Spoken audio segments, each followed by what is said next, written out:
Basic issue जाति जनगणना और जो भागीदारी है इस देश की, जो धन देश का है, वो किसके हाथों में जा रहा है, ये मेन इशू है।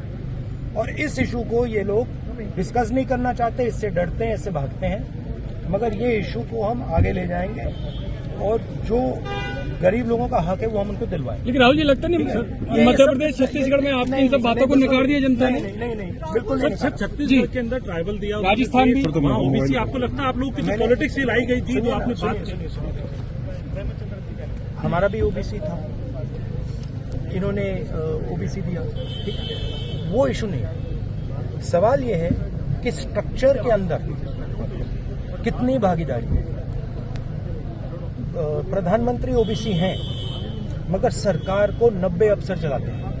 90 अफसर में से 3 ओबीसी हैं और जो ओबीसी हैं उनका कोने में ऑफिस है। तो मेरा पॉइंट है कि सरकार का सिस्टम, हमारा इंस्टीट्यूशनल सिस्टम जो है पूरा का पूरा, उसमें ओबीसी की कितनी भागीदारी है, दलितों की कितनी भागीदारी है, आदिवासियों की कितनी भागीदारी है, ये हिंदुस्तान के सामने मेन सवाल है। लेकिन बीजेपी वाले तो कहते हैं ओबीसी सबसे ज्यादा बोले, आपसे सवाल पूछा तो बोलने दीजिए। ये मेन इशू है और 24 घंटा ये डिस्ट्रैक्ट करने के लिए कभी जवाहरलाल नेहरू के बारे में बोलेंगे, कभी किसी और के बारे में बोलेंगे। बात भागीदारी की